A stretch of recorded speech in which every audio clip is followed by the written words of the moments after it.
Chemistry is not message প্রত্যেকের স্বাগত জানিয়ে নিয়ে এলাম ক্লাস 11 এর জৈব রসায়ন মৌলিক নীতি ও প্রক্রিয়ার আমরা যে আইসোমেরিজম আলোচনা করছিলাম গঠনগত সমাবেবতার দ্বিতীয় ভিডিও।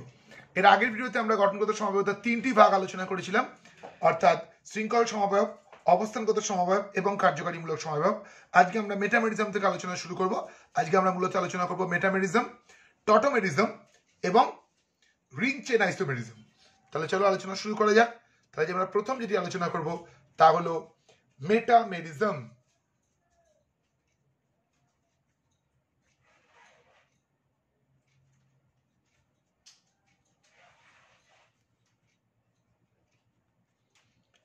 মেটামেরিজমকে বহু ক্ষেত্রে অবস্থানগত সমবায়বতার সঙ্গে একটু গুলিয়ে যায়, তাই এটা ভালো করে বুঝবে।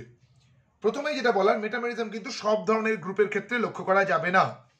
এটা শুধুমাত্র সেই সমস্ত গ্রুপের ক্ষেত্রেই লক্ষ্য করা যাবে যারা টার্মিনাল গ্রুপ নয়, অর্থাৎ প্রান্তীয় গ্রুপে মেটামেরিজম হবে না। প্রান্তীয় গ্রুপে হবে না মানে যারা স্ট্রিক্টলি প্রান্তীয় নয় তাদের ক্ষেত্রে হবে। কাদের ক্ষেত্রে হবে মেটামেরিজম? আমরা দেখতে পাবো কিটোনের ক্ষেত্রে, ইথারের ক্ষেত্রে, সেকেন্ডারি অ্যামিনের ক্ষেত্রে, এস্টারের ক্ষেত্রে, এদের ক্ষেত্রে আমরা মেটামেরিজম দেখতে পাবো। তাহলে মেটামেরিজম ব্যাপারটা কি? মেটামেরিজম ব্যাপারটা হচ্ছে মূল কার্যকারী মূলকের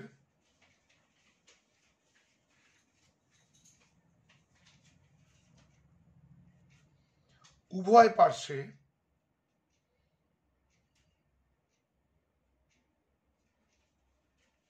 কার্বন শৃঙ্খলের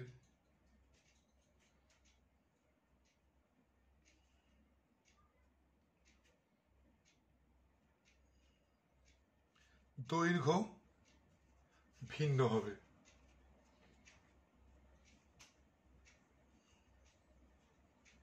অর্থাৎ এখানে কি হবে? সেই ধরনের কার্যকারী মূলক যাদের দুদিকেই কার্বন শৃঙ্খল রয়েছে, সেই কার্বন শৃঙ্খলের দৈর্ঘ্যটা বদলে যাবে। তাকে আমরা বলবো একে অপরের মেটামার, এবং এই ধর্মটাকে বলবো মেটামেরিজম। কিরকম? ধরো আমরা দুটো ইথার লিখছি এখানে। ধরো একটা ইথার লিখলাম CH3 CH2 CH2 CH2 O CH2 CH3। তাহলে দেখো এখানে আছে আমাদের 4টি কার্বন এবং আর একদিকে রয়েছে 3টি কার্বন, সরি 2টি কার্বন। মানে এখানে একটি 4টি কার্বনের শৃঙ্খল, এখানে একটি 2টি কার্বনের শৃঙ্খল। এবার আমরা এর সঙ্গে যেটা মেটামার হবে সেখানে আমরা কি লিখতে পারি? CH3 CH2 CH2 O CH2 CH2 CH3। অর্থাৎ দেখো এবারে এখানেও 3টি কার্বনের শৃঙ্খল, এখানেও 3টি কার্বনের শৃঙ্খল। অর্থাৎ প্রথম যে যৌগটা সেখানেও মোট কার্বন ছিল 6টি, কিন্তু কার্যকরী মূলকের উভয় পার্শ্বে যে শৃঙ্খলগুলি ছিল, একটি ছিল 4 কার্বনের শৃঙ্খল, অপরটি ছিল 2 কার্বনের শৃঙ্খল। তার সঙ্গে যেটা মেটামার হলো সেখানে একটি হলো 3 কার্বনের শৃঙ্খল আর একটিও 3 কার্বনের শৃঙ্খল। চাইলে আমরা একদিকে 5টা একদিকে একটাও লিখতে পারি, সেটাও কিন্তু এর সঙ্গে মেটামারই হবে। অর্থাৎ আমরা কিরকম লিখতে পারি? এটাকে CH3 প্রথমেই দিয়ে নিলাম O, তারপর ধর এইভাবে দিলাম CH2 CH2 CH2 CH2 CH3। অর্থাৎ এখানে একটি কার্বন এবং এখানে 5টি কার্বন। এরাও কিন্তু মানে এরা তিনজনেই একে অপরের মেটামার। চাইলে আবার ব্রাঞ্চ করেও লেখা যাবে, সেটাও কিন্তু মেটামার হবে। মানে চাইলে আমরা এখানে একটা ব্রাঞ্চিং করেও লিখতে পারি। অর্থাৎ দুদিকে যে কার্বন শৃঙ্খলটা রয়েছে, এখানে কার্যকরী মূলকটা কি? অক্সিজেন।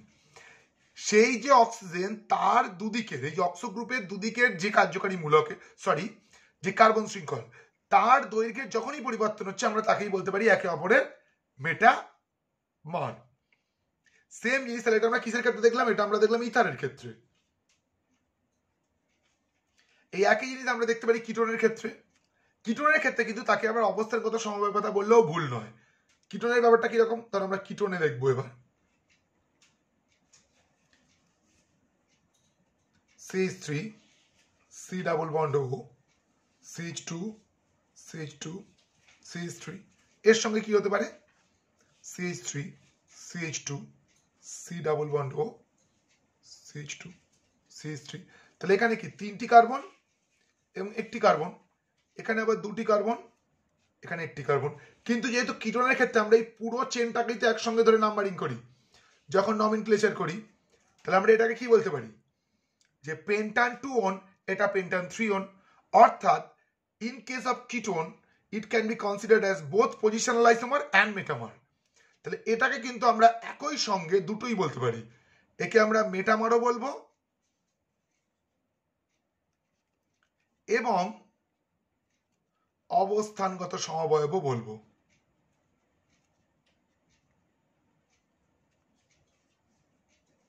দুটোই।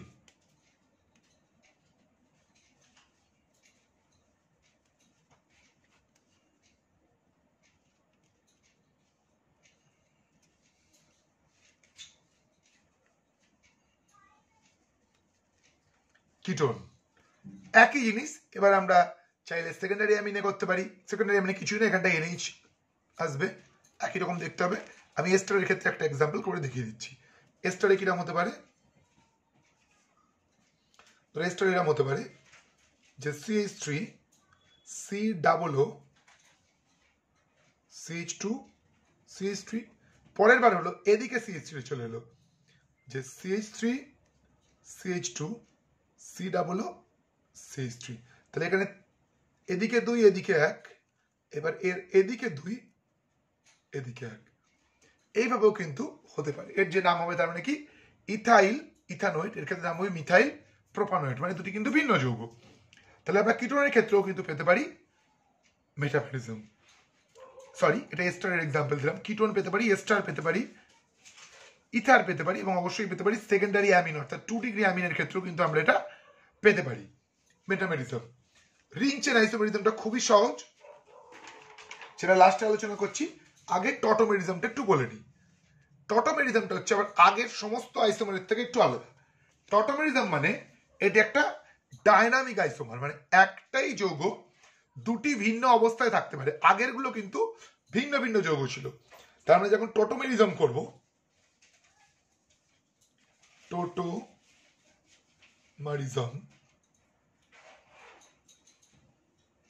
এটা কি, এটি হচ্ছে গতিশীল আইসোমার, মানে একই যৌগ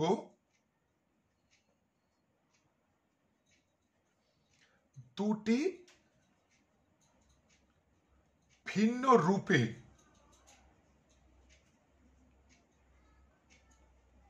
অবস্থান করে, মানে একে অপরের মধ্যে একটা গতিশীল অবস্থায় থাকে, মানে একটা রূপ থেকে অন্য রূপে যায় আবার সেই রূপে আসে। এবার দুটো রূপের মধ্যে কোন রূপটা বেশি স্থায়ী হবে কোন রূপটা কম স্থায়ী হবে স্যার অনেক শর্ত আছে। তাহলে আমরা দেখি কতগুলো টটোমারের এক্সাম্পল, তাহলে আমরা ব্যাপারটা বুঝতে পারবো। ধরো সব থেকে কমন যেটা, তাহলে কিটো এনল টটোমেরিজম। কিটো এনল টটোমেরিজম অর্থাৎ কিটো রূপে থাকবে এবং এনল রূপে থাকবে। তাহলে আমরা একদম সহজ আমাদের চেনা একটা কিটোন দিয়ে এক্সাম্পল দেখি। আমাদের খুব পরিচিত একটি কিটোন হচ্ছে অ্যাসিটোন। তাহলে আমরা লিখি CH3 C double bond O CH3। তো এটা হচ্ছে কিটো রূপে আছে, অর্থাৎ এখানে কিটো গ্রুপ রয়েছে। এবার এটাকে আমরা এনল রূপে লিখতে পারি, কিন্তু এনল রূপটার স্থায়িত্ব এখানে খুবই কম, মানে কিটো রূপটাই হচ্ছে অধিক স্থায়ী, এটি অধিক স্থায়ী। সেটা আমরা কিরকম লিখতে পারি CH2 double bond C OH CH3। তাহলে এটা কিটো রূপ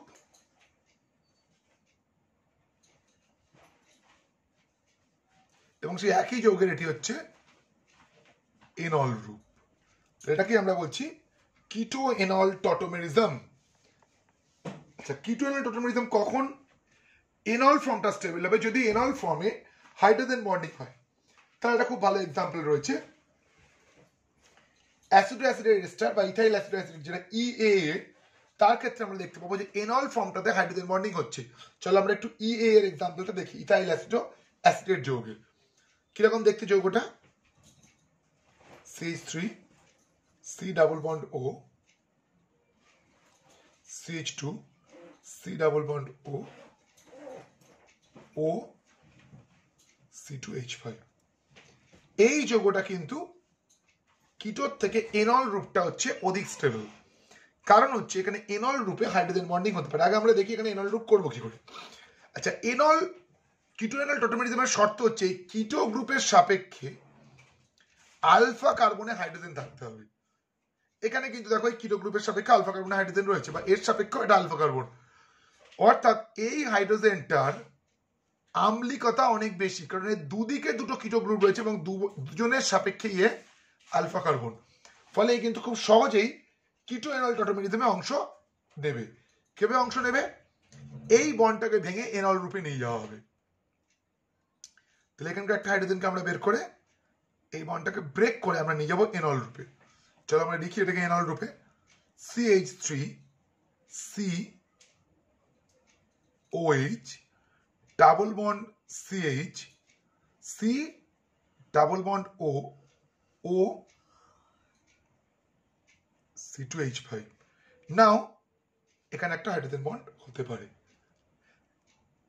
তার কারণের জন্যই কিন্তু এক্ষেত্রে এনল রূপটা অধিক স্থায়ী। এনল সরি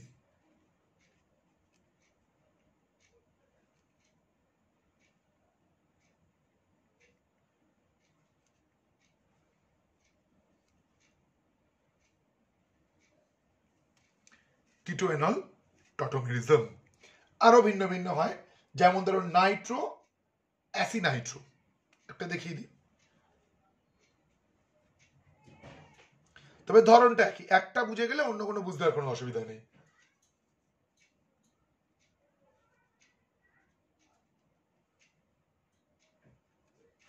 ধরো CH3 CH2 NO2 নাইট্রো, এখান থেকে একটা হাইড্রোজেন ব্রেক করে এখানটা OH হতে পারে, তাহলে অ্যাসিড রূপে চলে যাবে। CH3 CH double bond N OH যেমন ছিল রয়ে গেল, নাইট্রো অ্যাসিনাইট্রো। আবার হতে পারে নাইট্রোসো অক্সিম, মানে তার সঙ্গে অক্সিমিনো, নাইট্রোসো অক্সিমেনো।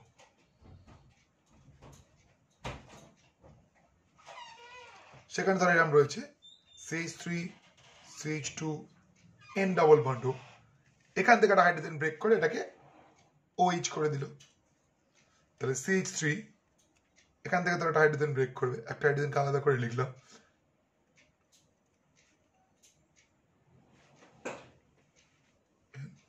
OH। তাহলে এগুলো প্রতিটাই কিন্তু টোটোমেরিজমের উদাহরণ। এখানে কিন্তু এই এক্সাম্পলটা খুব ইম্পর্টেন্ট, কিটো এনল টোটোমেরিজম। লাস্ট যে একটা বলছিলাম রিং চেন আইসোমেরিজম, সেটা খুবই সহজ। সাধারণত অ্যালকিনের সঙ্গে সাইক্লো অ্যালকেনের রিং চেন আইসোমেরিজম হতে পারে। রিং চেন মুক্ত শৃঙ্খল বদ্ধ শৃঙ্খল।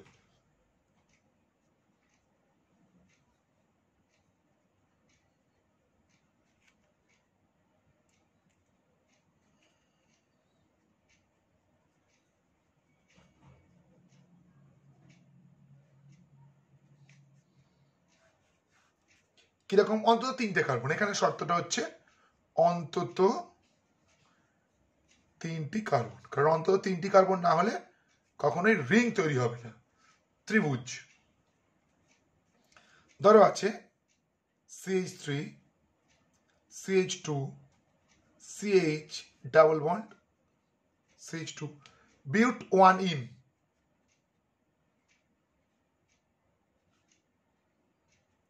তাহলে এর সময় কি হতে পারে? সাইক্লোবিউটেন।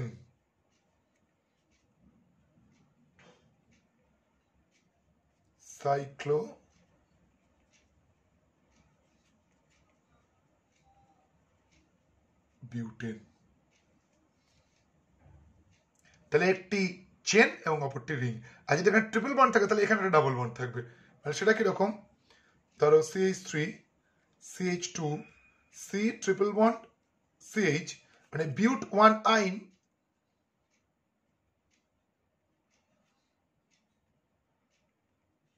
সেক্ষেত্রে হবে এটা CH2 CH CH2 CH double bond, মানে সাইক্লোবিউটিন।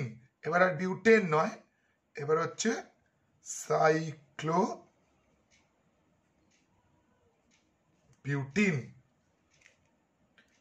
হাইড্রোজেন কার্বন কিন্তু একই, এখানে গুণে দেখো 4টি কার্বন 8টি হাইড্রোজেন, 3 2 5 1 6 2 8, এখানে দুটো দুটো করে 8টা। আর এখানে হাইড্রোজেন হচ্ছে 3 2 5 1 6, তাহলে এখানে দেখো 2 2 4 5 6। তাহলে এটা হচ্ছে রিং চেন আইসোমেরিজম। তাহলে আজকে আমরা যে গঠনগত সমবায়বতার শেষ 3টি বাকি ছিল আগের ভিডিওর পরে, মেটামেরিজম, রিং চেন আইসোমেরিজম এবং টটোমেরিজম, সেগুলো আলোচনা করলাম। এর পরের ভিডিও থেকে আমরা ত্রিমাত্রিক সমবায়বতা, আলোকীয় সমবায়বতা, সেগুলো আলোচনা শুরু করব। আশা করি যে ভিডিওটি তোমাদের ভালো লাগবে। ভিডিওটি ভালো লাগলে একটি লাইক করে নিজেদের বন্ধু বান্ধবদের সঙ্গে শেয়ার করো।